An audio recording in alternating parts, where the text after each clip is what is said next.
ধেয়ে আসছে মহাপ্রলয়, এবার যেন দ্রুত ফুরিয়ে আসছে পৃথিবীর সময়। এক অদৃশ্য আতঙ্ক গ্রাস করে নিচ্ছে পুরো মানব সভ্যতাকে। একদিকে ভয়ঙ্কর ভূমিকম্পে কেঁপে উঠছে ভেনেজুয়েলা, জাপান, বাংলাদেশ সহ একের পর এক দেশ। মাটির নিচে যেন জমে থাকা অচেনা প্রতি হঠাৎ বিস্ফোরিত হয়েছে। অন্যদিকে রেকর্ড ভাঙা তাপপ্রবাহ চলছে ইউরোপ, ফ্রান্স, স্পেন, ইতালি থেকে যুক্তরাজ্য পর্যন্ত। কোথাও মিলছে না স্বস্তি। বিশ্বে ৪৫ ডিগ্রি সেলসিয়াস ছাড়ানো তাপমাত্রায় মানুষ যেন জীবন্ত আগুনের ভেতর বসবাস করছে। শহরের রাস্তাঘাট, পিচ ঢালাই সড়ক, বহুতল ভবন সবকিছুই তপ্ত লোহায় পরিণত হয়েছে। বাতাস যেন আগুনের শিখা হয়ে বসছে। দিন রাতে পার্থক্য মুছে গেছে। রাতেও তাপমাত্রা ৩০ ডিগ্রির নিচে নামছে না। সৃষ্টি হয়েছে তথাকথিত ক্লান্তিকর রাত, যেখানে মানুষ ঘুমোতে পারে না, বিশ্রাম নিতে পারে না, কেবল অসহ্য গরমে হাঁসফাঁস করে। ফ্রান্সের বহু অঞ্চলে পরিস্থিতি ভয়াবহ রূপ নিয়েছে। তীব্র গরমে গাড়ির ভেতর আটকে পড়ে করুণ মৃত্যু হয়েছে ২ শিশুর। অসুস্থ হয়ে একের পর এক প্রাণ হারাচ্ছেন প্রবীণরা। হাসপাতালগুলো ভরে উঠছে তাপজনিত রোগে আক্রান্ত মানুষের। অতিরিক্ত বিদ্যুৎ ব্যবহারের চাপে ভেঙে পড়ছে বিদ্যুৎ সরবরাহ ব্যবস্থা। অন্ধকারে ডুবে যাচ্ছে হাজার হাজার পরিবার। আর সেই অন্ধকারের মধ্যে গরম জলে আরো ভয়ঙ্কর হয়ে উঠছে।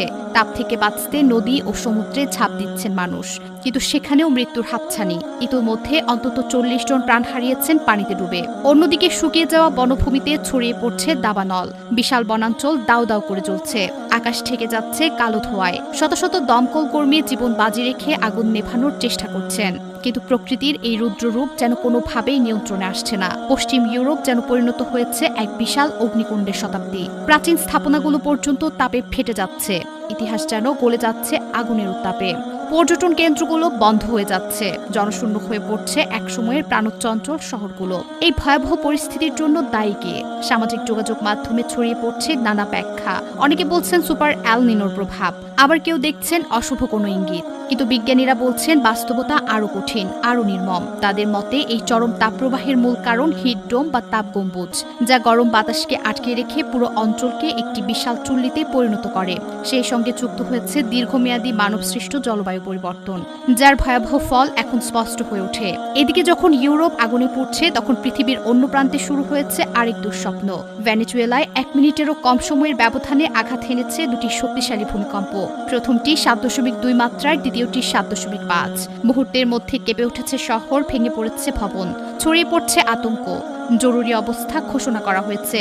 মানুষ ছুটছে নিরাপদ আশ্রয়ের খোঁজে, কিন্তু কোথাও যেন নিরাপত্তা নেই। একই সময়ে উত্তর জাপানের উপকূলে আঘাত হেনেছে ৭.২ মাত্রার একটি শক্তিশালী ভূমিকম্প। কম্পন অনুভূত হয়েছে শত শত মাইল দূরে টোকিওতে। উঁচু ভবনগুলো দুলে উঠছে। মানুষ ছুটে বেরিয়েছেন রাস্তায়, চোখে মুখে আতঙ্ক। যেন মাটির নিচে লুকিয়ে থাকা অজানা শক্তি বারবার সতর্কবার্তা দিচ্ছে। একদিকে রেকর্ড গরম, অন্যদিকে ভয়াবহ ভূমিকম্প। পৃথিবী যেন একসাথে বহু দিক থেকে আঘাত হানছে। মানব জাতির উপর জলবায়ু পরিবর্তন, প্রাকৃতিক দুর্যোগ, চরম আবহাওয়ার ঘটনা সবকিছুই ক্রমশ বাড়ছে। আরও তীব্র হচ্ছে, আরও প্রত্যাশিত হয়েছে। সামাজিক যোগাযোগ মাধ্যমে বড় প্রশ্ন, এগুলো কি শুধুই কাকতালীয়, নাকি আসন্ন মহাপরিবর্তনের পূর্বাভাস? কেউ বলছেন কিয়ামতের আলামত, কেউ বলছেন পৃথিবীর শেষ সময় ঘনিয়ে এসেছে। তবে বিজ্ঞানীরা সতর্ক করে দিচ্ছেন, সব দুর্যোগ একসাথে মহাপ্রলয় বলে ব্যাখ্যা করা বৈজ্ঞানিকভাবে সঠিক নয়। কিন্তু তারা এটাও স্বীকার করেছেন পৃথিবী দ্রুত বদলে যাচ্ছে এবং সেই পরিবর্তন আর দূরে নয়, ভয়ঙ্কর গতিতে এগিয়ে আসছে। এই পরিবর্তনের সবচেয়ে বড় মূল্য দিচ্ছে মানুষ। প্রাণহানি, বাস্তুহারা হওয়া, খাদ্য সংকট, পানির অভাব সবকিছু মিলিয়ে মানব সভ্যতা দাঁড়িয়েছে এক অনুষ্ঠিত ভবিষ্যতের সামনে। প্রশ্ন একটাই, এটাই কি সতর্কবার্তা, নাকি শুরু হয়ে গেছে আরো ভয়ঙ্কর কিছুর আগমন? তা দর্শক, এতক্ষণ জনতার সাথে থাকার জন্য ধন্যবাদ।